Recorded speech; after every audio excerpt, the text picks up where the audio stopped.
하나님께서는요, 아브라함을 부르시고 복이라 하셨습니다. 오늘 성도님들께서도 하나님은요, 복이라 하셨음을 믿으시기를 바랍니다. 이 복을 우리 함께 선언하도록 하시겠습니다. 시작. 하나님, 저를 복되고 복되며 복되게 하옵소서. 하나님, 저의 생각을 복되게 하시고 몸을 복되게 하시며 마음을 복되게 하옵소서. 하나님, 저의 자녀를 복되고 복되며 복되게 하옵소서. 아멘. 우리 두 손을 불끈 쥐겠습니다. 시작. 하나님, 저로 생육하고 번성하며 이 땅에 충만하게 하옵소서. 하나님, 저의 자녀로 생육하고 번성하며 이 땅에 충만하게 하옵소서. 하나님, 중앙교회로 말씀이 생육하고 번성하며 이 땅에 충만하게 하옵소서. 아멘.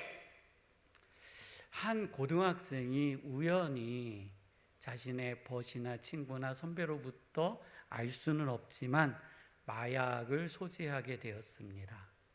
근심이 있었겠죠. 두려움이 있었겠죠. 이 마약을 내가 써야 되는가 말아야 되는가 하다가 어느 순간 손을 대기 시작했습니다.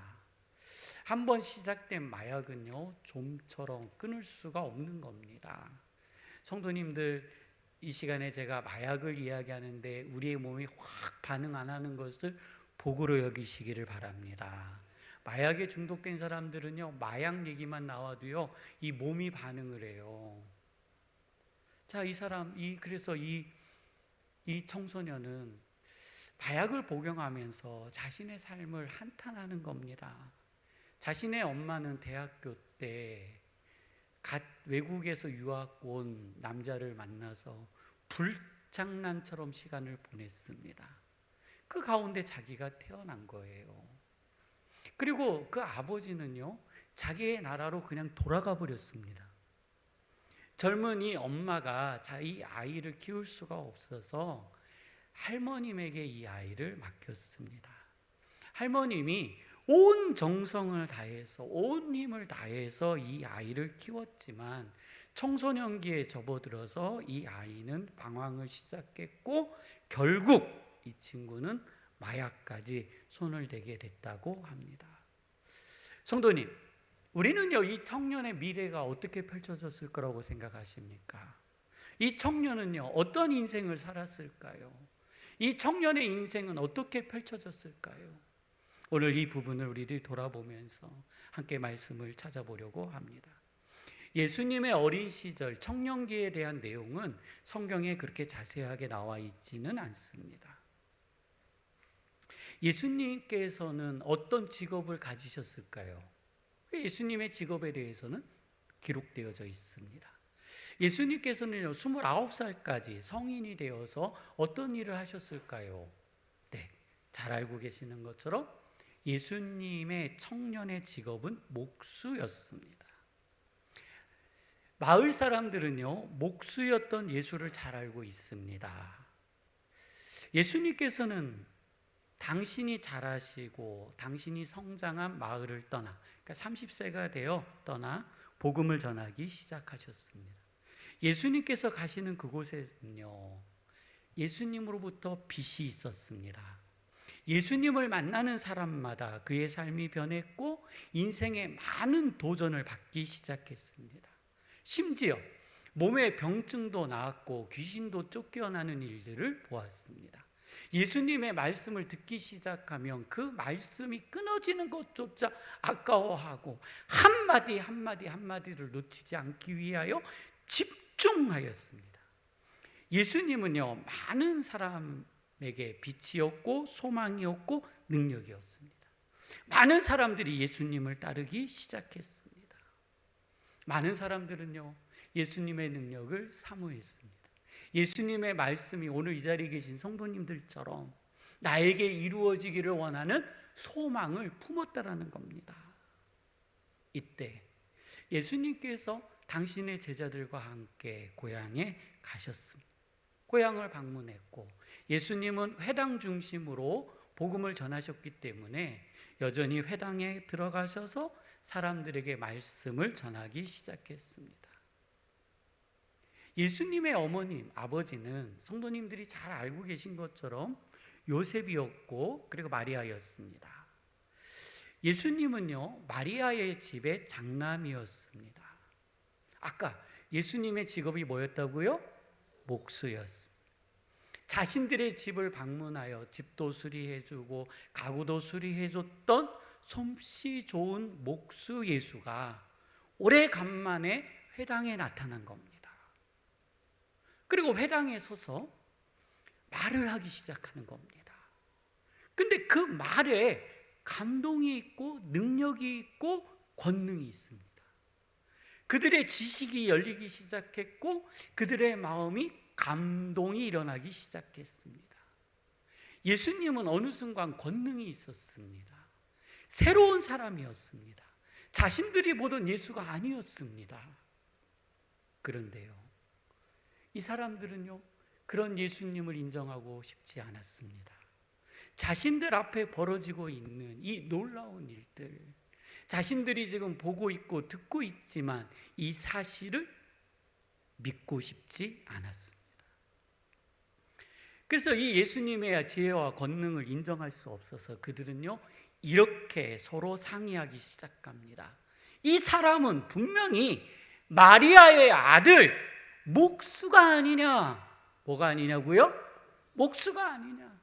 이가 하는 말은 이상하다라는 겁니다. 이상하다라는 겁니다.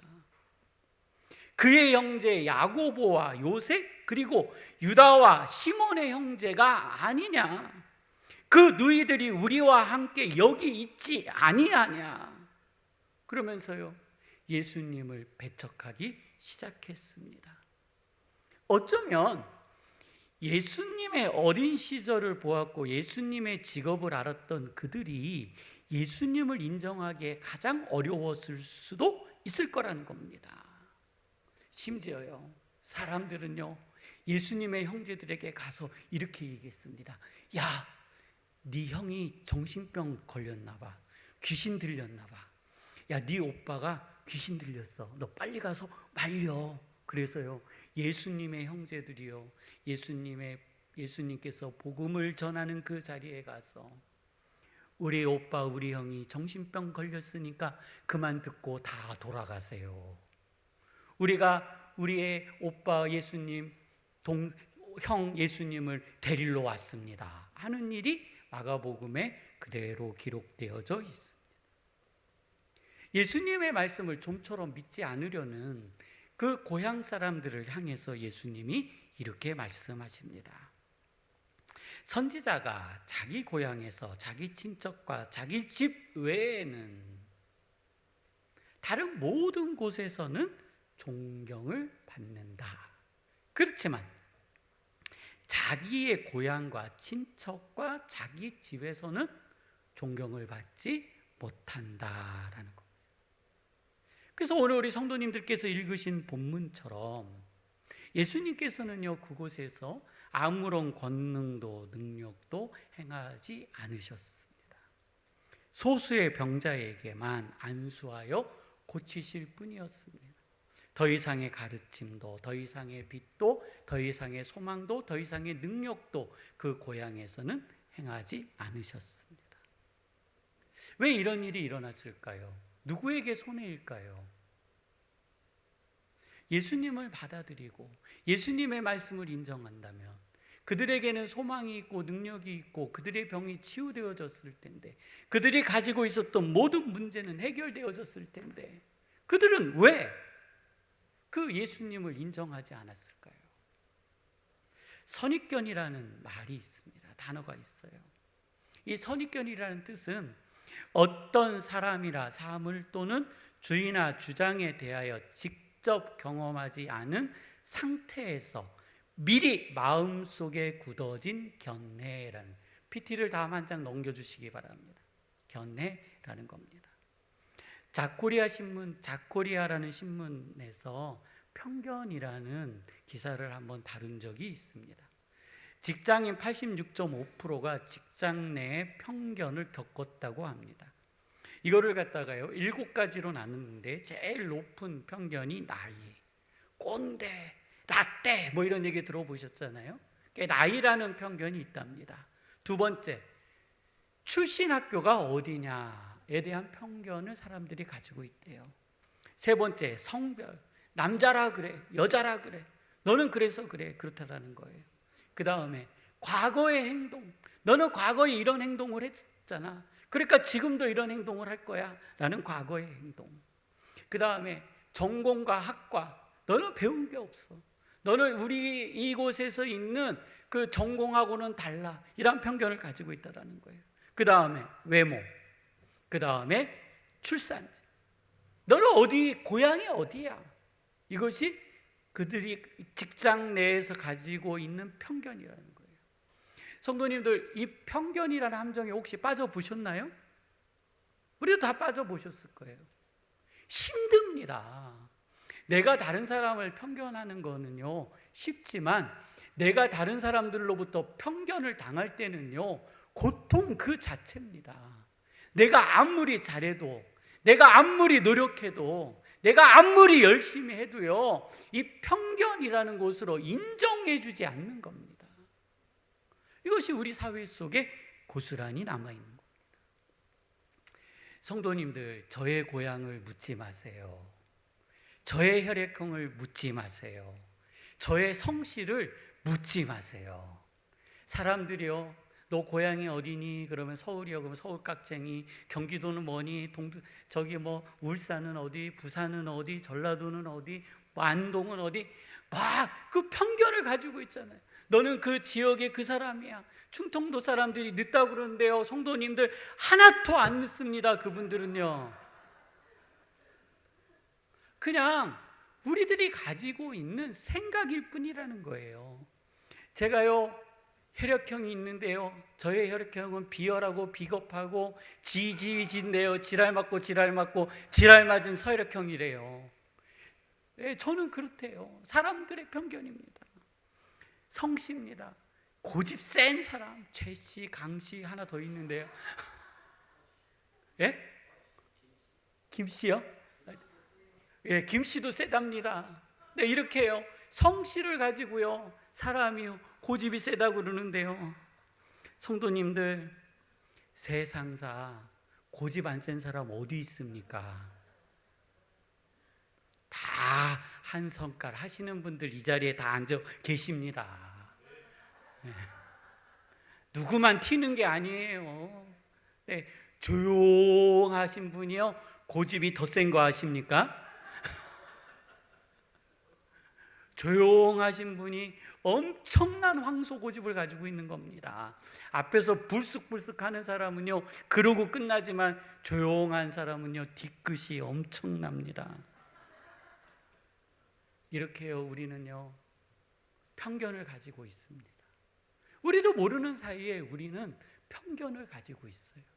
그리고 이 편견을 가지고 우리는 사람들을 대해요.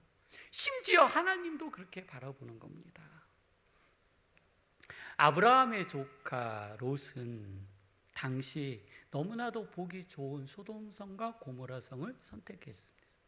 성도님들께서 잘 아시는 것처럼 아브라함도 거부가 됐고 롯도 거부가 됐습니다. 그래서 같이 다닐 수 없는 거예요.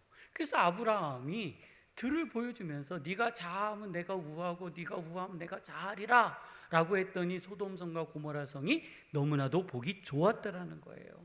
그래서 그곳을 선택했습니다.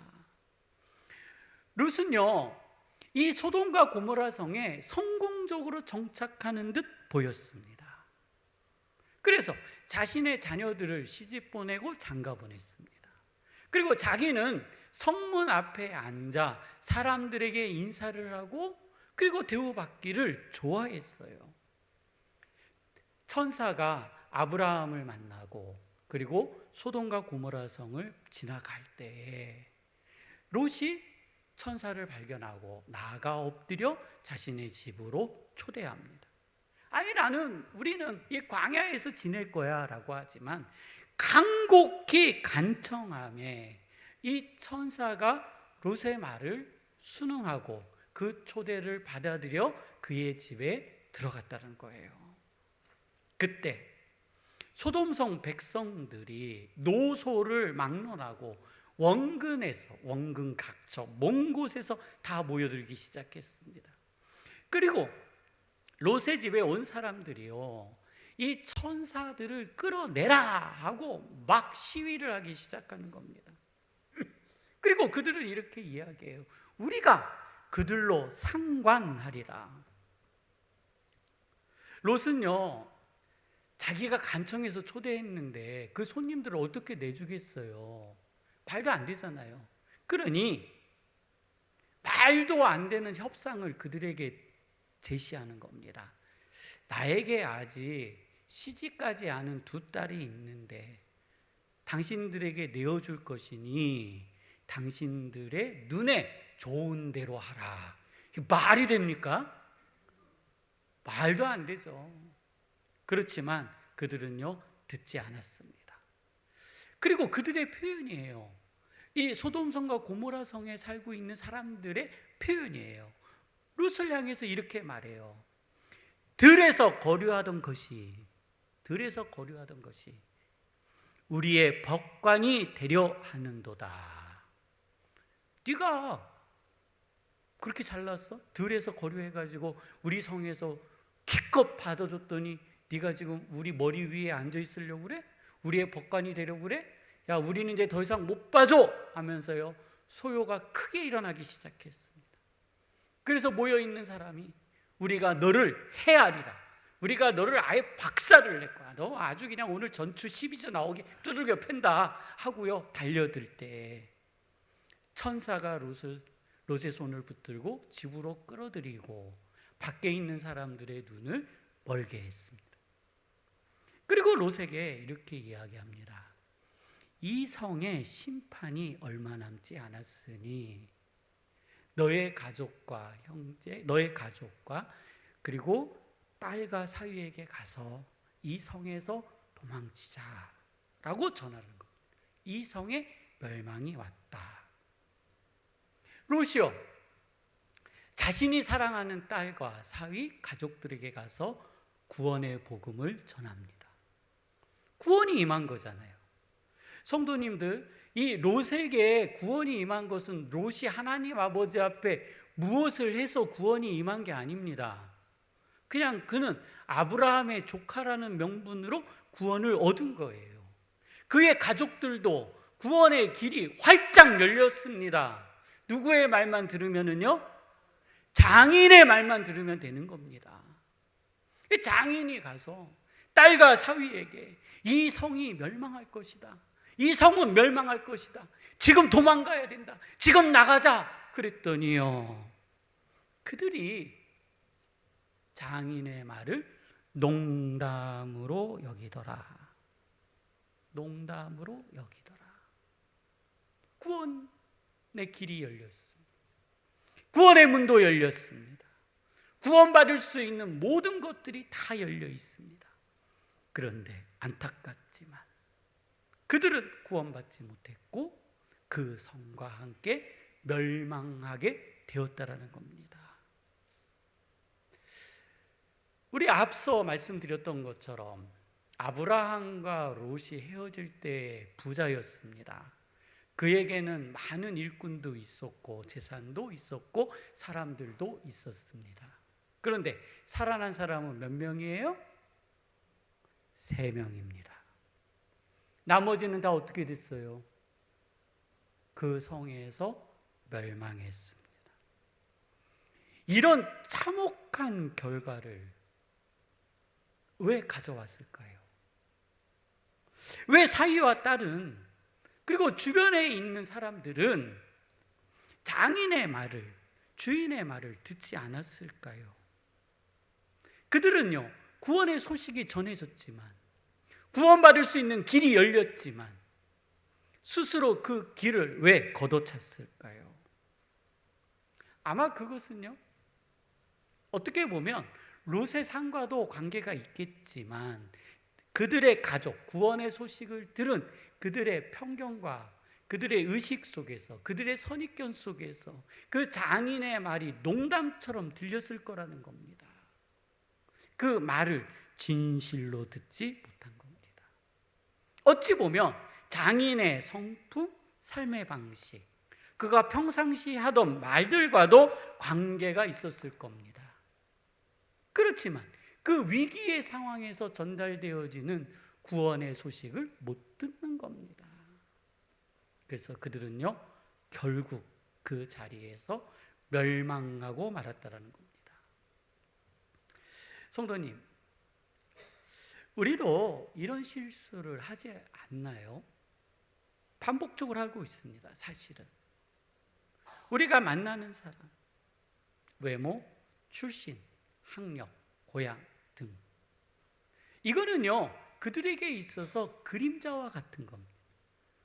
그림자입니다. 그런데 우리는 그런 그림자와 같은 것으로 인해 그를 통해 주고자 하는 구원의 길, 구원의 말씀을 우리는요 놓쳐버릴 때가 있다라는 거예요.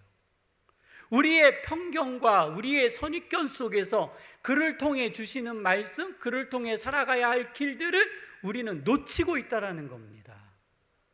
이러한 일들은 우리의 삶에서 굉장히 비일비재하게 일어나고 있습니다. 옛 우리 선조들, 조상들이 저희에게 주시는 지혜의 말이 있습니다. 3살짜리 아이에게도 배울 것이 있다라는 겁니다. 3살짜리 아이한테, 성도님들 3살짜리 아이한테 배울 게 있어요? 예, 없다고 생각하시는 분은 어린아이라는 편견을 가지고 있는 겁니다. 어린아이라는 편견을 내려놓고 그 아이의 삶의 모습을 보면 우리가 그 3살짜리 아이에게도 배울 것이 있다라는 것을 발견하게 되는 겁니다. 그래서 인생을 잘 살아왔던 선조들, 어르신들이 3살짜리 아이에게도 들을 것이 있고 배울 것이 있다. 너는 그런 편견과 선입견을 가지지 말라 하고 우리에게 가르쳐 주는 겁니다. 성령님께서는요, 예수님의 제자들의 편견을 없애기 위해서 얼마나 많이 노력하셨는지 모릅니다. 제자들의 편견이 없어져야만 이방인의 구원을 이룰 수 있기 때문입니다. 베드로를 포함한 제자들, 그들은요 유대인 이스라엘 사람들이었습니다. 그들이 예수님을 믿고 그리스도인이 되었습니다. 그래서 자신들은 유대주의적 개념, 이스라엘의 율법, 시내산의 언약을 가지고 있습니다. 그리고 율법도 지키고 예수님을 믿는 겁니다. 자, 사람들이 나아가서 복음을 전하고 교회가 세워지는 곳에 이 유대인들이 와서 자신들의 시내산 언약을 가르치기 시작합니다. 예수님의 복음을 믿으려면, 예수님을 믿으려면 할례도 받아야 되고 율법도 지켜야 되고 이것도 해야 되고 저것도 해야 되고 이것도 해야 된다라고 가르치기 시작했습니다. 가장 고통을 받았던 사람은 이방인의 사도 바울이었습니다. 성도님들, 바울은요 바리새인 중에 바리새인이며 그는요 율법학자였습니다. 그러면서도 이방인의 전도사였고 바울은 가는 곳마다 이방인들에게 복음을 전했습니다. 현장에서 경험했습니다. 내가 연구하고 내가 공부하고 내가 목숨처럼 지키고 있는 이 율법이 결국 이방인들의 구원을 이루어낼 수 없다라는 것을 바울은 알았습니다. 이것을 주장하고 있는 예루살렘 교회가 너무나도 답답했고 그들의 편견과 선입견은 결국은 온 세계에 퍼지고 있는 복음을 막고 있다라는 겁니다. 그래서 사도행전 15장에 바울이 예루살렘 교회를 방문하여 온 세계 이방인들에게 벌어지고 있는 복음의 능력과 역사하심을 알리기 시작했습니다. 이 이야기를 들은 예루살렘 교회의 제자들은요 놀라기 시작했습니다. 우리에게만 있었던 하나님의 능력, 성령님의 은혜, 역사하심이 이방인들에게도 동등하게 일어나고 있다는 것을 듣고 그들은요 어떻게 무엇이라 말할 수 없는 상황이 벌어진 겁니다. 오랜 시간 회의를 했습니다. 어떻게 해야 하는가? 이방 민족에게 일어나는 하나님의 역사하심, 그 다음에 우리들이 가지고 있는 선입견과 편견, 우리들이 가지고 있는 율법, 이런 것들과 어떻게 협의를 할 것인가, 이것에 대한 오랜 토의와 논쟁이 있었습니다. 얼만큼의 시간이 흘렀을까요? 예루살렘 교회는 이 편견을 버렸습니다. 그러면서 두 가지 조건을 내세웠습니다. 첫 번째는 음행을 금하고, 두 번째는 목매어 죽인 것과 피를 멀리하라 였습니다. 성도님들, 성령님께서는요, 예루살렘 교회의 제자들과 오늘 우리들이 여기에 오기까지 가지고 있었던 하나님에 대한 편견, 선입견을 없애시기 위해서 얼마나 많이 수고하고 노력하시는지 모릅니다. 오늘 성도님들 말씀을 들으면서요, 성도님들은 어느 정도의 편견을 가지고 있다고 생각하십니까? 성도님들은 어느 정도의 높이의 편견을 갖고 계시다고 생각하십니까? 제가 생각하건대요, 저는요, 내가 살아온 세월만큼의 편견을 가지고 있다고 생각합니다. 50대라면 50년의 편견을 가지고 있는 것, 70대라면 70대의 편견을 가지고 있는 것, 80세라면 80세의 편견을 가지고 있는 겁니다. 왜냐하면 내가 인생 살아봤거든. 그럼으로써 우리는요, 하나님의 나라와 더 소중한 것들을 놓치고 있을 수도 있다라는 겁니다. 마약을 한 고등학생, 다음 한번 넘겨주시죠. 그 학생은요, 어떻게 됐을까요? 그 학생은 어떤 삶을 살았을까요? 다음 한번 넘겨주세요. 예. 누군지 아세요? 예. 우리는 마약을 했다라는 이유 하나만으로 아마 말씀을 시작하면서 그래, 잘 돼봐야 어느 정도 됐겠어 이랬지만요, 미국의 대통령이 되었습니다. 이가 대통령이 될 때 다인종 국가에서의 다인종을 수용할 수 있는 시스템이 필요했다고 합니다. 하나님께서는요, 한때 마약으로 힘들어했던 그를 미국의 대통령으로 세워주셨습니다. 하나님께서는 편견이 없으십니다. 오늘 우리 성도님들도요, 이 편견으로부터 자유하여지시기를 주님의 이름으로 축원합니다. 우리의 자녀들요, 우리의 청소년, 우리의 교회, 나와 함께하는 그들이 하나님 안에서 어떠한 그릇과 어떠한 모양으로 어떠한 사역과 어떠한 일을 할지 우리들이 어찌 알겠냐라는 겁니까? 지금의 작은 것 하나, 지금의 부족한 것 하나, 그것을 확대해서 혹시 우리는 그들을 매장하고 있지는 않은지, 그들을 감옥에 가둬놓고 있지는 않은지 한번 돌아보는 시간이 있기를 원합니다. 말씀을 정리합니다. 예수님께서 고향을 방문하셨을 때 그 고향 사람들에게 복이 임했습니다. 구원이 임했습니다. 근데 그들은 목수였던 예수님만 생각했습니다. 그래서 그들의 삶의 문제가 해결되지 못한 겁니다. 장인 롯이 사위와 딸들을 살리기 위하여 다가가고 구원을 외쳤지만 그들은 그 구원의 소식을 듣지 못했습니다.